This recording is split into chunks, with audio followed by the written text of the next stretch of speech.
అనేకమైనటువంటి భీకరమైనటువంటి యుద్ధాల గుండా వెళ్ళినప్పుడు దేవుడు వారికి తోడై ఉండకపోతే ఏం జరిగి ఉండేదో వారు ఒక్కసారి జ్ఞాపకం చేసుకొని వారు దానిని బట్టి దేవుణ్ణి వారు స్తుతిస్తున్నారు. దేవుడు మాకు తోడై ఉండకపోతే ఏం జరిగి ఉండేదో అని వాళ్ళు ఆలోచిస్తూ వారు దేవుని స్తుతిస్తూ ఉన్నారు. ప్రియులారా, ఈ యొక్క 124వ కీర్తన మనం చూస్తే ఈ యొక్క దావీదు ఇశ్రాయేలు జీవితంలో దేవుడు చేసినటువంటి కార్యాల గురించి జ్ఞాపకం చేసుకొని ఈ కీర్తనను దావీదు రాస్తూ ఉన్నాడు. ప్రియులారా, 2 సమూయేలు 5:17 చూస్తే దావీదు ఇశ్రాయేలు మీద కొత్తగా రాజుగా పట్టాభిషేకం చేయబడినప్పుడు ఫిలిష్తీయులు అతన్ని వెతుక్కుంటూ వచ్చారు. చంపడానికి, యుద్ధం చేయడానికి అతని మీదికి వచ్చారు. ప్రియులారా, బహుశా ఆ విషయాల గురించి తలపోసుకుంటూ దావీదు ఇక కీర్తనను అతడు రాస్తూ ఉండవచ్చు. ఏ విధంగానైతే దావీదు ఇశ్రాయేలీయులు శత్రు భయముతో వాళ్ళు ఇక కీర్తనను రాశారో అదే విధంగా ప్రియులారా, ప్రస్తుతం కూడా భయంకరమైనటువంటి యుద్ధ సమయాల్లో ఉన్నటువంటి మనమందరం కూడా ఈ కీర్తన గురించి ధ్యానించడాన్ని బట్టి నిజముగా ఈ యుద్ధం జరుగుతున్నప్పుడు దేవుడు మా పక్షాన లేకపోతే ఏమై ఉండే వాళ్ళమో, ఏం జరిగేదో అనేటువంటి ప్రశ్నలకి ఈ యొక్క కీర్తనకారుడు సమాధానాలని ఇవ్వబోతున్నాడు. నిజంగా ఈ యొక్క యుద్ధం జరుగుతున్నటువంటి సమయంలో దేవుడు మన పక్షాన లేకపోతే ఏమై ఉండేదో, ఏం జరిగి ఉండేదో, కానీ దేవుడు మన పక్షాన ఉన్నాడు కాబట్టి ఈరోజు మనం అందరం కూడా బ్రతికి ఉన్నాం. చూడండి, 124వ కీర్తన 124వ కీర్తన 1 నుంచి 8 వచనాలు. 124వ కీర్తన 1 నుంచి 8 వచనాలు. యాత్ర కీర్తన దావీదుది. మనుషులు మన మీదికి లేచినప్పుడు యెహోవా మనకు తోడై ఉండని యెడల వారి ఆగ్రహము మనపైని రగులుకొనినప్పుడు యెహోవా మనకు తోడై ఉండని యెడల వారు మనలను ప్రాణముతోనే మింగివేసి ఉందురు. జలములు మనలను ముంచివేసి ఉండును, ప్రవాహము మన ప్రాణముల మీదుగా పొర్లిపారియుండును. ప్రవాహములై ఘోషించు జలములు మన ప్రాణముల మీదుగా పొర్లిపారియుండును అని ఇశ్రాయేలులు అందురుగాక. వారి పనులకు మనల్ని వేటగా అప్పగింపని యెహోవా స్తుతినందునుగాక. పక్షి తప్పించుకొనినట్లు మన ప్రాణము వేటగాండి ఉరి నుండి తప్పించుకొని ఉన్నది. ఉరి తెంపబడెను, మనము తప్పించుకొని ఉన్నాము. భూమి ఆకాశములను సృజించిన యెహోవా నామము వలనే మనకు సహాయము కలుగుచున్నది. పిల్లరా, ఈ యొక్క వచనాల్లో మనం చూసినట్లయితే ఈ యొక్క కీర్తనకారుడు దావీదు ఒక ప్రమాదంలో ఉన్నప్పుడు ఈ కీర్తనను అతడు రాశాడు. నిజంగా దేవుడు ప్రమాదంలో ఉన్నప్పుడు మాకు తోడుగా లేకపోతుంటే ఏం జరిగి ఉండేదో అని కీర్తనకారుడు జ్ఞాపకం చేసుకుంటున్నాడు. 8వ వచనంలో మనం చూస్తే ఈ యొక్క కీర్తనకి ముఖ్యాంశం 8వ వచనం. 8వ వచనంలో భూమి ఆకాశములను సృజించిన యెహోవా నామము వలననే మనకు సహాయము కలుగుచున్నది. ఈ యొక్క వచనం అనేది ఈ యొక్క కీర్తనలో చాలా ముఖ్యాంశం. ఆయన మనకు తోడుగా ఉన్నాడు కాబట్టే మనం బ్రతికి ఉన్నాం, ఆయన మనకు సహాయం చేస్తున్నాడు కాబట్టే మనం ఉన్నాం అనే విషయాన్ని మనం ఇక్కడ గమనిస్తూ ఉంటాం. ప్రియులారా, ఎన్ని ప్రమాదాలైనా, ఎన్ని సమస్యలైనా, ఎన్ని ఇబ్బందులైనా యెహోవా ఆయన మనకు సహాయం చేస్తూ ఉన్నాడు. మనకు సహాయకునిగా ఆయన మనకు ఉన్నాడు. ప్రియులారా, ఆయన లేకపోతే చాలా తీవ్రమైనటువంటి ప్రమాదాలను మనం ఎదుర్కొనే వాళ్ళం. అందుకనే కీర్తనకారుడు ఈ యొక్క వచనాల్లో యెహోవా మాకు తోడుగా లేకపోతే ఏ ప్రమాదాలు జరిగి ఉండేవో అనే దాని గురించి ఆలోచిస్తూ 4 ప్రమాదాల గురించి ఆయన చెప్తున్నాడు. 4 ప్రమాదాలు. యెహోవా మాకు తోడై ఉండకపోతే మేము 4 ప్రమాదాల్లో చిక్కుకొని ఉండేవాళ్ళం అని చెప్తున్నాడు. ఆ 4 ప్రమాదాల గురించి ఈరోజు మనం ధ్యానం చేద్దాం. మొదటి ప్రమాదం ఏంటనంటే, యెహోవా మనకు తోడై ఉండకపోతే మనలను ప్రాణముతోనే మింగివేసి ఉందురు. చూడండి, 1 నుంచి 3 వచనాలు చూస్తే ఈ విషయం చూస్తుంటాం. మనుషులు మన మీదికి లేచినప్పుడు యెహోవా మనకు తోడై ఉండని ఎడల వారి ఆగ్రహము మనపైని రగులుకొనినప్పుడు యెహోవా మనకు తోడై ఉండని ఎడల వారు మనలను ప్రాణముతోనే మింగివేసి ఉందురు అంటున్నాడు. చూడండి, ఇక్కడ మనుషులు అనేటువంటి మాటను మనం చూస్తే ఇది హెబ్రీ భాషలో ఆడామా అనేటువంటి పదాన్ని నుంచి వచ్చింది. ఈ యొక్క ఆడామా అనేటువంటి పదానికి మట్టి నుంచి తీయబడిన వాడు అని అర్థం. అంటే ఇక్కడ మట్టి నుండి తీయబడిన వారు మా మీదికి లేచినప్పుడు అని అర్థం. అంటే మట్టి నుండి తీయబడిన వారైనా సరే వారు మన మీదకి యుద్ధానికి లేచినప్పుడు వారు ప్రమాదకరంగా తయారవుతారు, వాళ్ళు భీకరంగా తయారవుతారు అనే విషయాన్ని అతను తెలియజేస్తున్నాడు. ప్రియులారా, ఇక్కడ చూడండి, మట్టి నుండి తీయబడిన వారు ఆ మనుషులు. కానీ ఇక్కడ చూడండి, మరోవైపు యెహోవా మాకు తోడై ఉండని ఎడలా అని అంటున్నాడు. ఈ యెహోవా ఎవరు అంటే సైన్యములకు అధిపతి యెహోవా, సర్వ సృష్టికర్త అయిన యెహోవా అనే విషయాన్ని గురించి ఆయన మాట్లాడుతున్నాడు. గమనించండి, ఇక్కడ మనం చూసినట్లయితే మనుషులు మన మీదకి లేచినప్పుడు వారి ఆగ్రహము మనపై రగులు కొనినప్పుడు, అంటే మనం చూస్తున్నట్లయితే కీర్తనకారుడు ఏమని చెప్తున్నాడంటే మనుషులు మన మీదకి లేచి మన మీద వారి కోపముతో రగులుకొన్న, ఎంత వేగంగా క్రోధముతో మనల్ని చంపాలని తీవ్రంగా పడి ఉండేవాళ్ళు అని చెప్తున్నాడు. కానీ అలా జరగలేదు. యెహోవా మనకు ఆయన తోడై ఉన్నాడు. అందుకని చూడండి, వాళ్ళు యెహోవా తోడై ఉండకపోతే వాళ్ళు మనల్ని ప్రాణముతోనే మింగివేసియుందురు అంటున్నాడు. ప్రాణముతోనే మింగివేసియుందురు అని అంటే ఒక రూపాలంకారంగా మాట్లాడాడు. ఒక పాము కప్పను ఏ విధంగా మింగుతుంది? ప్రాణముతోనే మింగి చంపేస్తుంది కదా. సో ఇక్కడ మనం చూసినట్లయితే మనల్ని ప్రాణముతోనే మింగివేసియుందురు అని అంటే ఇది చాలా ఇంకా ప్రమాదకరమైనటువంటి స్థితి. ఇది చాలా బాధతో కూడినటువంటిది. చచ్చిపోయినప్పుడు తినడం వేరు, బ్రతికున్నప్పుడు తినడం వేరు. బ్రతికి ఉన్నప్పుడు ప్రాణముతోనే తింటే అది ఇంకా తీవ్రమైనటువంటి బాధను కలగజేస్తుంది, తీవ్రమైనటువంటి నొప్పిని కలగజేస్తుంది. అంటే కీర్తనకారుడు ఏం చెప్తున్నాడంటే మనుషులు మా మీదకి లేచినప్పుడు వారు మమ్మల్ని ప్రాణముతోనే మింగివేసిందురు అంటే, అమ్మో, అంత తీవ్రమైనటువంటి నొప్పి గుండా మేము వెళ్ళే వాళ్ళం, అది చాలా భయంకరంగా ఉండేది అని అతడు చెబుతున్నాడు. ఇది అత్యంత క్రూరత్వాన్ని గురించి తెలియజేస్తుంది. పిల్లరా, మరి ఇది మనకు ఇప్పుడు ఎలా వర్తిస్తుంది అంటే, పిల్లలు ఈ రోజుల్లో మనుషులు మన మీదకి లేచినప్పుడు బాంబులతోని, మిసైళ్లతోని, డ్రోన్లతోని వాళ్ళు మన మీదకి లేచినప్పుడు నిజముగా దేవుడు మనకు తోడై ఉండకపోతే చాలా తీవ్రంగా మనం చచ్చిపోయే వాళ్ళం, చాలా భయంకరమైనటువంటి పరిస్థితిలో మనం చచ్చిపోయే వాళ్ళం. కానీ దేవుడు వారికి మనల్ని అప్పచెప్పలేదు. చూడండి 8వ వచనంలో, భూమి ఆకాశములను సృజించిన యెహోవా నామము వలనే మనకు సహాయము కలుగుచున్నది. నిజముగా ఆయన వలనే మనకు సహాయము కలుగుచున్నది. ఆయన మనకు సహాయం అనుగ్రహించాడు. అందుకనే మనము శత్రువుల చేతుల నుంచి దేవుడు మనల్ని రక్షించాడు. ప్రియులారా, చూడండి, ఇక్కడ మనం చూస్తే ఇది మన శక్తి మీద మన శక్తి మీద ఆధారమైనది కాదు. ఇది దేవుడే ఆయన మనల్ని రక్షించాడు. దేవుడే మనుషులు మన మీద పడి మనల్ని ప్రాణంతో మింగకుండా ఆయన మనల్ని రక్షించాడు అని చెప్తున్నాడు. అంటే రక్షణ దేవుడి నుండే, అది మన శక్తి సామర్థ్యతల నుంచి కాదు. మనం ఎంత ఫైట్ చేసినా, మనం ఏం చేసినా కూడా ఆ యొక్క ప్రమాదాల నుంచి మనం రక్షింపబడలేనటువంటి పరిస్థితుల్లో దేవుడు మనకు సాయం చేశాడు అనే విషయాన్ని మనం జ్ఞాపకం చేస్తున్నాం. అంటే మనం నిస్సహాయులం, దేవుడే మన రక్షకుడు, ఆయననే మనకు సాయం అనుగ్రహిస్తాడు అనే విషయాన్ని ఈ యొక్క వచనాలు మనకు తెలియజేస్తున్నాయి. అంటే శత్రువులు చాలా బలమైన వారు, వాళ్ళు కఠినమైన వారు, వాళ్ళు ప్రాణంతోనే మింగివేసేటట్టుగా మన మీద పడినా ఆయన సైన్యములకు అధిపతి యెహోవా, ఆయన మనకు తోడుగా ఉన్నాడు, ఆయన మనల్ని రక్షిస్తాడు, కాపాడతాడు అనే విషయాన్ని ఆయన చెబుతున్నాడు. ఇది మొదటిది. యెహోవా మనకు తోడై ఉండకపోతే ఏమై ఉండేది? మనుషులు మనల్ని ప్రాణముతోనే మింగివేసియుందురు అని చెప్తున్నారు. రెండో చూడండి, యెహోవా మనకు తోడై ఉండకపోతే ప్రవాహ జలముల వలె మన మీద పొర్లిపారియుందురు. చూడండి 4 నుంచి 5 వచనాలు.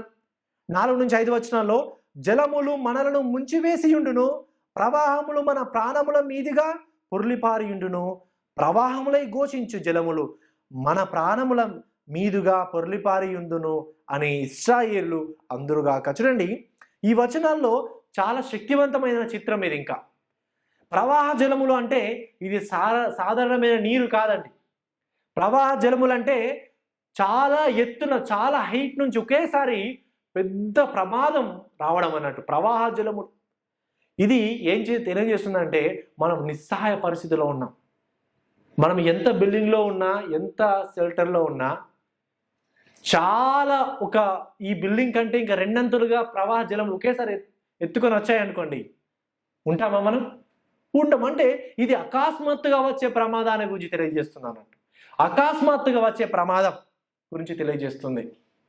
సో వాళ్ళు ప్రవాహ జలము వలె మన మీద పొర్లి పారినను అంటే నిజముగా ఇది అకస్మాత్తుగా శత్రువులు మన మీదకి వచ్చి ఒకేసారి దాడి చేసినను దేవుడు మనకు తోడే ఉన్నాడు అంటున్నాడు. అంటే ఈ ప్రవాహంలో మన ప్రాణముల మీదుగా పొర్లి పారి ఉండునంటే ప్రవాహం అనేది వేగంగా వస్తుంది, బలంగా వస్తుంది. అది వచ్చినప్పుడు అందరూ నిస్సహాయ పరిస్థితిలో ఉంటారు. వారు ఎక్కడికి పరిగెత్తినా ఆ ప్రవాహం నుంచి రక్షించుకోలేదు. అంటే శత్రువుల దాడి అంతగా వచ్చినా అని చెప్తున్నాడు. ఘోషించు జలములు అంటున్నాడు. ఘోషించు జలములు అంటే, ఘోషించు అంటే శబ్దం చేసి గర్జించేటువంటి ప్రవాహముగా ఒకేసారి అని ప్రవాహంలాగా వచ్చినా కూడా దేవుడు ఆయన మనకు తోడుగా ఉంటాడు అని చెప్తున్నాడు. శత్రు భయం ఎంత కలగజేసినా కూడా ఆయన మనకు తోడుగా ఉంటాడు అని చెప్తున్నాడు. పిల్లలు, నిజముగా ఆయన మన పక్షాన లేకపోతే మరి చాలా ప్రమాదంలో మనం పడి ఉండేవాళ్ళం. కానీ 8వ వచనంలో భూమి ఆకాశంలో సృజించిన యెహోవా నామం వలన మనకు సహాయం కలుగును. పిల్లరా, ఇలాంటి ప్రమాదం ఏర్పడినా కూడా ఆయన వలనే మనకు సహాయము కలుగును అని చెప్తున్నాడు. ఇక్కడ మనము ప్రవాహం సూచించేది ఏంటంటే శత్రువుల యొక్క శక్తి, పాపం యొక్క స్వభావం, మన జీవితాల్లో ఎదురయ్యే కష్టాలు, బాధలు, ఇబ్బందులు, సాతాను యొక్క దాడులు, ఇవన్నీ కూడా ప్రవాహం వలె మన మీదకి వచ్చినా కూడా దేవుడు మనను రక్షిస్తాడు. పిల్లరా, ఇలాంటి ప్రమాదాల నుంచి మనము రక్షించుకోలేం, బయటపడలేం. కానీ దేవుడే మనకు సహాయం చేస్తాడు. ఆ దేవుడు ఎవరండి? సైన్యములకు అధిపతియగు యెహోవా, ఆయన మనకు సహాయం చేస్తాడు అనే ఒక వచన భాగాల్లో మనం చూస్తుంటాం. ప్రియులారా, నిజంగా మన మీదికి ప్రమాదాలు, జలప్రళయం వచ్చినా కూడా ఆయన మనల్ని దాని నుంచి రక్షిస్తాడు. ఇది రెండోది. మూడో ప్రమాదం చూడండి. యెహోవా మనకు తోడై ఉండకపోతే శత్రువుల పండ్లకు వేటగా అప్పగింపబడవారం. చూడండి 6వ వచనం. వారి పండ్లకు మనల్ని వేటగా అప్పగింపని యెహోవా స్తుతి నొందును గాక అంటున్నాడు. అంటే యెహోవా మనకు తోడై ఉండకపోతే మనం ఏమై ఉండేవాళ్ళం? శత్రువుల యొక్క పండ్లకు వేటగా అయి ఉండేవాళ్ళం అనే విషయాన్ని చూస్తున్నాం. చూడండి, శత్రువుల పండ్లు అంటే ఇక్కడ దంతాలు, శత్రువుల యొక్క దంతాలు, అది క్రూరత్వాన్ని గురించి తెలియజేస్తున్నాయి. ఏదైనా ఇప్పుడు మనము వారి పండ్లకు వేటగా అయి ఉండేవాళ్ళం అంటే వేట ఎవరు? మనం వేట. అంటే శత్రువులు మనని ఒక వేటగా, ఒక ఉరిగా తీసుకొని వాళ్ళ మనను కొరికేసి తినేవాళ్ళు. ఇది ఏ అనాలజీ అంటే, ఏ సాదృశ్యం అంటే, సింహం ఏం చేస్తుంది? వేటాడుతుంది. వేటాడి ఏదైనా జింక అయినా ఏదైనా దొరికితే ఏం చేస్తుంది? పండ్లతో చీల్చి చెండాడి మరీ కొరుక్కొని మరీ తింటూ ఉంటుంది కదా. సో నిజముగా శత్రువులు మన మీద అలా చీల్చి చెండాడి మనం తినేవారు. అలాంటి ప్రమాదంలో మనం పడుతుండే వాళ్ళం అని ఈ యొక్క మనం చెబుతున్నాడు. కానీ 3వ వచనంలో కానీ యెహోవా మనలను అప్పగించలేదు అంటున్నాడు. అలాంటి వేటగా దేవుడు మనల్ని సింహానికి కానీ శత్రువులకు కానీ ఆయన మనకు అప్పగించలేదు. దేవుడు అనుమతినివ్వలేదు. దేవుడు మనల్ని నశించిపోయేలా చేయలేదు. ఆయన మనల్ని కాపాడాడు అనే విషయాన్ని మనం చూస్తున్నాం. దేవుడు మనకు తోడై ఉండకపోతే మరి మనము శత్రువులకు లేదా జంతువులకు వేటగా అయి ఉండేవాళ్ళం. కానీ 8వ వచనంలో భూమి ఆకాశంలో సృజించిన యెహోవా నామం వలనే మనకు సహాయము కలుగును. ఆయన మాత్రమే మనకు సహాయం చేశాడు. శత్రువుల చేతుల్లో నుంచి ఆయన మనం రక్షించాడు అనే విషయాన్ని ఆయన ఇక్కడ చెబుతున్నాడు. ప్రియులారా, అదేవిధంగా చూడండి, ఇది 3వది. 4వది చూడండి, 4వ ప్రమాదం. యెహోవా మనకు తోడై ఉండకపోతే ఏమై ఉండేది? 7వ వచనంలో వేటగాని ఊరిలో చిక్కుకునే వాళ్ళం. 7వ వచనం. పక్షి తప్పించుకొనినట్లు మన ప్రాణము వేటగాళ్ళి ఉరి నుండి తప్పించుకొని ఉన్నది. ఉరి తెంపబడేను, మనము తప్పించుకొని ఉన్నాము అనే విషయాన్ని చెప్తున్నాడు. చూడండి, యెహోవా మనకు తోడై ఉండకపోతే మనం వేటగాని ఊరిలో పడుతుండే వాళ్ళం. అంటే వేటగాని ఊరి అనేది ఏంటిది? దాగి ఉన్న ప్రమాదం. వేటగాడు ఉరి పెడతాడు. ఉరి పెట్టి ఏం చేస్తాడు? దాగి ఉంటాడు, వెయిట్ చేస్తూ ఉంటాడు. అది ఎప్పుడు పడుతుంటాడు వెయిట్ చేస్తూ ఉంటాడు. అంటే వేటగాని ఉరి అనేది ఒక దాగి ఉన్నటువంటి ప్రమాదం. ఆ ఉరి అనేది మనము దాంట్లో ఉచ్చు, అంటే ఉరి అంటే తెలుసు కదా, ఉచ్చు, దాంట్లో పడిపోయేటువంటిది. సో అలా మనము పడిపోయే వాళ్ళం అనేది అనే మాటను ఆయన ఇక్కడ చెబుతున్నాడు. అంటే మనము పక్షి లాంటి వాళ్ళం. పక్షి చిన్నది, బలహీనమైనది, దాన్ని తప్పించుకోలేదు ఉరి నుంచి కదా. సో మనము పక్షి లాంటి వాళ్ళం. వేటగాడు అంటే శత్రువు, సాతాను, తంత్రాలు, ఇవన్నిట్లో మనము పడిపోయే వాళ్ళం అని ఇక్కడ చెబుతున్నాడు. కానీ 8వ వచనంలో చూస్తే, భూమి ఆకాశమును సృజించిన యెహోవా నామం వలనే మనకు సహాయం కలుగును. కాబట్టి దేవుడు ఏం చేశాడు? మనం వేటగాని ఉరి నుండి ఆయన మనను విడిపించాడు అనే విషయాన్ని మనం చూస్తున్నాం. ఉరి తెంపబడింది, దేవుని యొక్క అద్భుత కార్యం జరిగింది అనే విషయాన్ని మనం చూస్తుంటాం. ఇది 4వ ప్రమాదంగా మనం చూస్తుంటాం. అంటే వేటగాడు అంటే సాతాను, ఉరి అంటే పాపము, అదేవిధంగా పక్షి అంటే మనము. ఉరి తెంపబడింది అంటే దేవుడే ఆయన మనను రక్షించాడు. ఇది దేవుని యొక్క కృప మాత్రమే అనే విషయాన్ని మనం ఇక్కడ గమనిస్తుంటాం. ప్రియులారా చూడండి, మనం ఏదైనా ఒక సమస్యలో మనం చిక్కుకున్నప్పుడు, బాధల్లో ఉన్నప్పుడు మనకు కొన్నిసార్లు గుర్తుకొస్తుంది, నిజంగా దేవుడు మనకు తోడై ఉండకపోతే ఏం జరిగి ఉండేదో అనే ఆలోచన, ప్రశ్న వస్తుంది. ఈ ఉదాహరణకి కోవిడ్ టైంలో దేవుడు మనకు తోడై ఉండకపోతే ఏం జరిగి ఉండేదో అని ఎప్పుడైనా ఆలోచన చేశారా? నిజముగా మన చుట్టూ చాలా మంది చనిపోయారు, ఎంతో మంది ఉద్యోగాలు కోల్పోయారు, చాలా ప్రమాదకరమైన పరిస్థితుల్లో పడ్డారు. కానీ అలాంటి సమయంలో దేవుడు మనకు తోడై ఉన్నాడు కాబట్టే ఈరోజు మనం సజీవంగా ఉన్నాం. ఈరోజు ఇంకను కూడా ఉద్యోగాలు వెళ్ళకపోక ఇంకా మంచి ఉద్యోగాలు చేస్తూ ఇంకను కూడా మనం ఇక్కడే ఉండిపోయాం. నిజంగా యెహోవా మనకు తోడై ఉండకపోతే ఏం జరిగి ఉండేదో, మనం ఎక్కడ ఉండే వాళ్ళమో, అసలు మనం బ్రతికుండే వాళ్ళమో కాదో. కానీ యెహోవా ఆయన మనకు తోడై ఉన్నాడు, ఆయన మన కృపను అనుగ్రహించాడు. పిల్లరా, మీ జీవితంలో ఇలాంటి సందర్భాలు ఏవైనా ఉన్నాయా? యెహోవా నాకు తోడై ఉండకపోతే ఆ పలానా సమయంలో ఏం జరిగి ఉండేదో. నిజంగా నేను ఇంటి దగ్గర ఉన్నప్పుడు, నేను అప్పుల బాధల్లో, మన సమస్యల్లో, ఇబ్బందుల్లో ఉన్నప్పుడు దేవుడు నాకు తోడై ఉండకపోతే నేను ఏమై ఉండేవాన్నో. ఇదివరకు అనారోగ్యంతో నేను హాస్పిటల్లో ఉన్నప్పుడు ఆ పరిస్థితుల్లో యెహోవా నాకు తోడై ఉండకపోతే ఏమై ఉండేదో. ఉద్యోగం లేక నేను తిరుగుతున్న సమయంలో దేవుడు నాకు ఉద్యోగాన్ని ఇవ్వకపోతే ఏమై ఉండేదో. ఇలా మనం జ్ఞాపం చేసుకుంటే ప్రియులారా, యెహోవా మనకు తోడై ఉండకపోతే ఏం జరిగి ఉండేదో. అన్నిటికంటే ప్రాముఖ్యంగా ప్రియులారా, యెహోవా మనకు తోడై ఉండకపోతే మనం రక్షింపబడే వాళ్ళమేనా? ఈ లోకంలో మనము రక్షింపబడే వాళ్ళమేనా? లేదండి. అందరి వలె ఈ లోకంలో మనం పాపంలో పడిపోయి మరి పాపంలోనే మనం బ్రతుకుతుండే వాళ్ళం కదా. సో నిజంగా యెహోవా మనకు తోడై ఉండకపోతే నిజంగా మనం ఈ లోకంలో నుంచి రక్షింపబడకపోయే వాళ్ళం. అంతెందుకండి, మన కుటుంబంలో ఉన్న వాళ్ళే అందరు రక్షింపబడ్డారా? లేదు. మన స్నేహితులు అందరు రక్షింపబడ్డారా? లేదు. మన చుట్టూ ఉన్న వాళ్ళు రక్షింపబడ్డారా? లేదు. కానీ దేవుడు మనల్ని ఎంచుకున్నాడు. ఆయన మనల్ని కృప చొప్పున ఆయన మనల్ని రక్షించాడు. నిజంగా యెహోవా మనల్ని రక్షించకపోతే మనం ఏమై ఉండేవాళ్ళము? మన స్నేహితుల వల్లే మనం సరదాగా తిరుగుతుండే వాళ్ళం కావచ్చు లోకంలో. మన స్నేహితుల వల్లే తాగడానికి, తినడానికి బానిసలైపోతుండే వాళ్ళం కావచ్చు.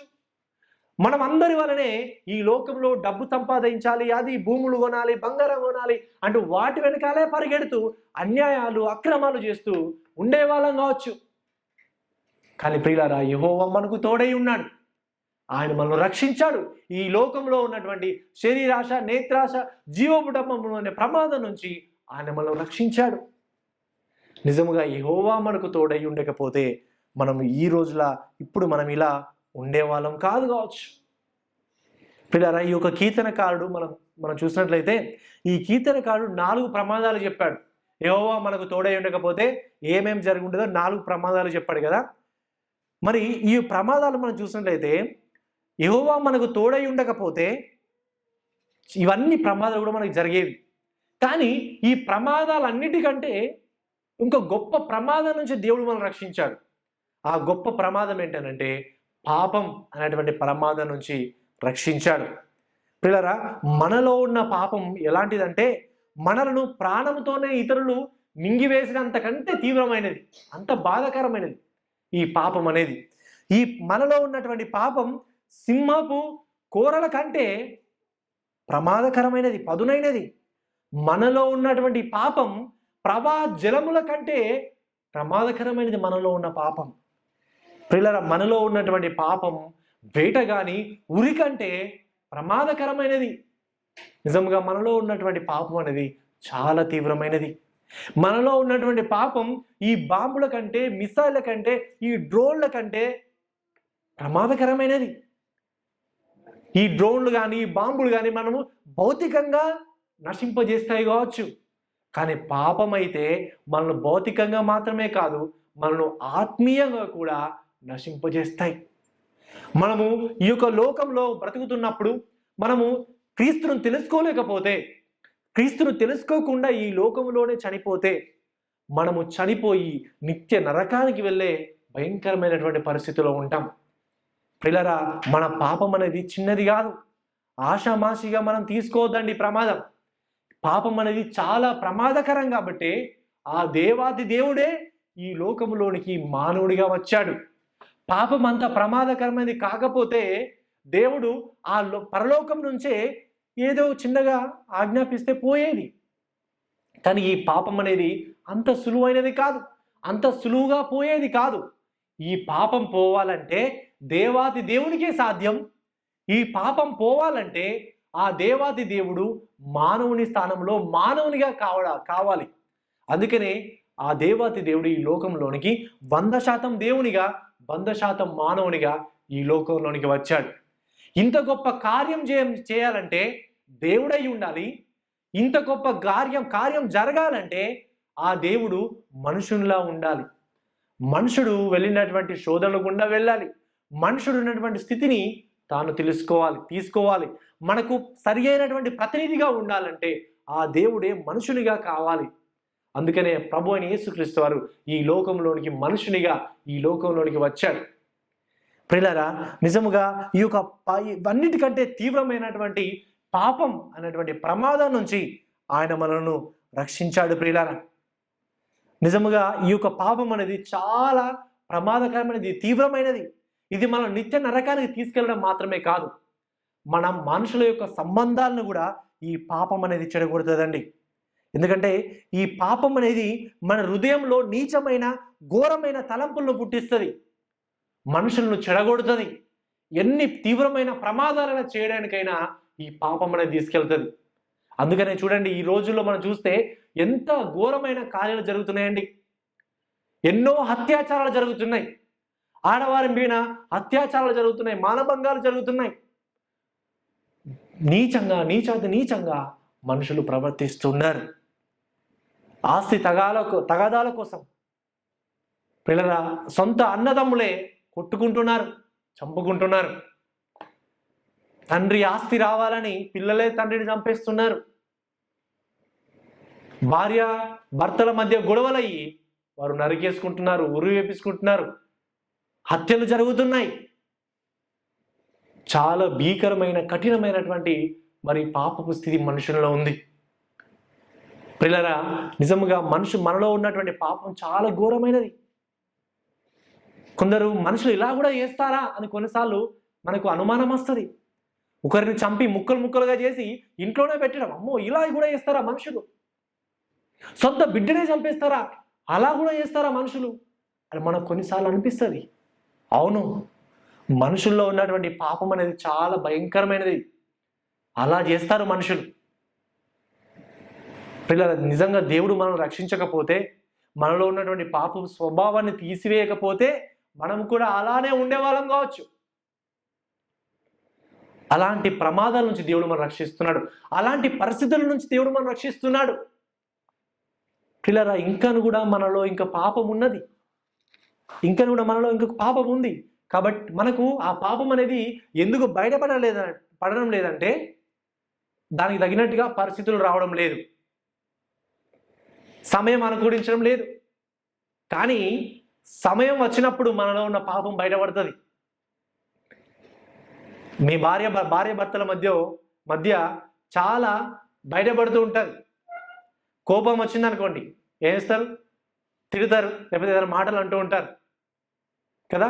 సో మనలో పాపం అనేది ఉంది, కానీ సందర్భం వచ్చినప్పుడు అది బయటపడుతూ ఉంటుంది. కానీ దేవుడు అయితే పరిశుద్ధాత్మ దేవుణ్ణి ఆయన మనలో ఉంచి మన పాపాల గురించి ఎప్పుడు ఆయన ఒప్పింపజేస్తూ పరిస్థితులను కూడా ఆయన దూరం చేస్తూ ఆయన మనమును కాపాడుతున్నాడు, సంరక్షిస్తున్నాడు. అవిశ్వాసుల వలె పాపాలు చేయకుండా, అవిశ్వాసుల వలె హత్యలు, దొంగలు, దొంగతనాలు, మానభంగాలు ఇవన్నీ కూడా చేయకుండా దేవుడు మనల్ని సంరక్షిస్తున్నాడు, కాపాడుతున్నాడు. నిజంగా దేవుని యొక్క ఆత్మ మనలో ఉంది కాబట్టి దేవుడు మనల్ని రక్షిస్తున్నాడు, కాపాడుతున్నాడు. పాపం యొక్క స్వభావం ఎంత ఘోరమైందంటే ఈ పాపం అనేది మనిషిని ప్రేమ లేని వానిగా మారుస్తుంది, కరుణ లేని వారిగా మారుస్తుంది, స్వార్థపరునిగా మారుస్తుంది, క్రూరునిగా మారుస్తుంది. మనిషి తన స్వార్థం కోసం ఎవరినైనా సరే హాని కలగజేసే వానిగా ఈ పాపం అనేది మారుస్తుంది. మనకు లాభం కలుగుతుందంటే ఎదుటి వాడిని ముంచడానికైనా ముందుకు వస్తారు. ప్రియులారా, భార్య భర్తల మధ్యలో గొడవలు అయ్యాయంటే నా భార్య నా భర్త చూడరు, వెంటనే మర్డర్ ప్లాన్ వేయడమే. ఇలాంటి ప్రమాదకరమైనటువంటి పరిస్థితుల్లో ఉన్నాం, ఇలాంటి రోజుల్లో ఉన్నాం ప్రియులారా. ఇది మరి పాపం అనేది అంత భయంకరంగా మనుషుల్ని మారుస్తుంది. మరి ఈ పాపం నుంచి తప్పించబడాలంటే ప్రభు అయిన యేసుక్రీస్తు వారు మాత్రమే మార్గం. నిజంగా మనలో ఉన్నటువంటి పాపం అనేది చాలా భయంకరమైనది. ఈ పాపం పోవాలంటే అది మనతో అసాధ్యం, మనతో మనం తీసివేసుకోలేం, మన శక్తి సామర్థ్యం వల్ల కాదు. ప్రభు అయిన యేసుక్రీస్తు వారే మార్గం. ఆయన దగ్గరకు వచ్చి దేవా నేను పాపిని, దయచేసి నన్ను క్షమించు దేవా అని మనం ప్రార్థన చేస్తే ఆ ఘోరమైన భయంకరమైనటువంటి పాపాన్ని దేవుడు మన యొద్ద నుంచి తీసేస్తాడు. మనలో ఉన్న పాపం చిన్నది కాదండి, చాలా తీవ్రమైనది. కయ్యను హేబేలును ఎందుకు చంపాడండి? తన యొక్క క్రియలు చెడ్డవైనందున, ఆయన క్రియలు మంచివైనందున కోపంతో సొంత తమ్ముడినే చంపాడు. చూడండి ఎంత ప్రమాదకరమైనదో పాపం. నిజముగా మనలో ఉన్నటువంటి పాపం కూడా అలాంటిదే, అలాంటి స్వభావాన్ని కలిగి ఉన్నదే. కాబట్టి ఆ పాపాన్ని మనం తీసేసుకోవాలండి. ఆ పాపం పోవాలంటే ప్రభువుని యేసుక్రీస్తు వారు మాత్రమే మార్గం. దయచేసి అందరం కూడా ఆయన దగ్గరికి రావాలి. దేవా నన్ను క్షమించు, ఈ పాపాన్ని తీసేయి అని మనం ప్రార్థన చేయాలి. ఇంతకుముందు చెప్పినట్టుగా ఈ పాపం అనేది ఈ బాంబుల కంటే, మిసైళ్ళ కంటే ఘోరమైనది, ప్రమాదకరమైనది. ప్రియులారా, నిజముగా ఈ యొక్క తీవ్రమైనటువంటి ఘోరమైనటువంటి పాపం నుంచి ప్రభువుని యేసుక్రీస్తు వారు ఆయన మనల్ని రక్షించారు. అందును బట్టి మనం దేవుణ్ణి స్తుతించాలి. లేకపోతే మనం ఏమై ఉండేవాళ్ళము, ఎలాంటి పరిస్థితుల్లో ఉండేవాళ్ళము. పిల్లలు ఇంకనూ కూడా మనం ఇక పాపం లోకంలో బ్రతుకుతున్నాం. మన చుట్టూ చాలా మంది పాపులు ఉన్నారు. పిల్లరా, మన చుట్టూ పాపంతో నిండిన మనుషులు ఉన్నారు. మనం ఇంకనూ కూడా ఈ లోకంలో బ్రతికున్నంత కాలం సమస్యలు ఎదుర్కొంటాం, బాధలు ఎదుర్కొంటాం, మాటలు పడతాం, అవమానాలు ఎదుర్కొంటాం, గొడవలు అవుతుంటాయి. ఎందుకంటే పాపం ఇంకా ఉంది కాబట్టి. కానీ ప్రియులారా, ఒకానొక రోజు రాబోతుంది. ప్రభువుని యేసుక్రీస్తు వారు మరలా రెండో రాకల్లో రాబోతున్నాడు. ఆయన వచ్చినప్పుడు మనలందరినీ కూడా తనతో పాటు పరలోక రాజ్యానికి, నూతన ఆకాశంలో, నూతన భూమికి ఆయన మనం తీసుకొని వెళ్ళిపోతున్నాడు. కానీ ఆ చోట ఏ పాపం ఉండదు, ఏ బాధ ఉండదు, ఏ కరువు ఉండదు, ఏ సమస్య ఉండదు, ఏ కరోనా ఉండదు, ఎలాంటి మిసైల్స్ ఉండవు, ఎలాంటి డ్రోన్లు ఉండవు, ఎలాంటి మరి ప్రమాదాలు అనేవి మనకు ఉండవు. ఆ ప్రభు అయిన యేసుక్రీస్తు వారిని మనం చూస్తూ సంతోషంగా మనం ఉండబోతున్నాం ప్రియులారా, ఆనందంగా మనం ఉండబోతున్నాం. అక్కడ ఎలాంటి కన్నీరు అనేది ఉండదు, బాధలు రావు.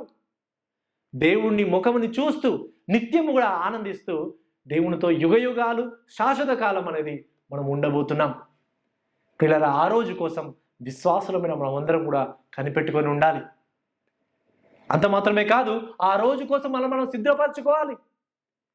మనలో ఉన్న పాపాన్ని మనం ఎప్పుడెప్పుడు కడిగేసుకోవాలి, దేవుని దగ్గర క్షమాపణ వేడుకోవాలి, నన్ను పవిత్రపరచుము అని ప్రార్థన చేయాలి. పవిత్రంగా ఉండడం అనేది ఒక్క రోజులో అయ్యే పని కాదండి. ప్రతిరోజు మన పాపాలు ఒప్పుకుంటూ ప్రభువులో మనం ఎదుగుతూ ఉండాలి. కాబట్టి ప్రియులారా, దేవుని వైపు చూద్దాం. దేవా నాలో ఉన్న పాపాన్ని తీసివేయం దేవా అని ప్రార్థన చేద్దాం. దేవా నాలో ఉన్న పాపాన్ని తీసివేసి నీకు ప్రియమైన బిడ్డగా నన్ను మలుచు దేవా అని మనం ప్రార్థన చేద్దాం. దేవుని యొక్క సహాయం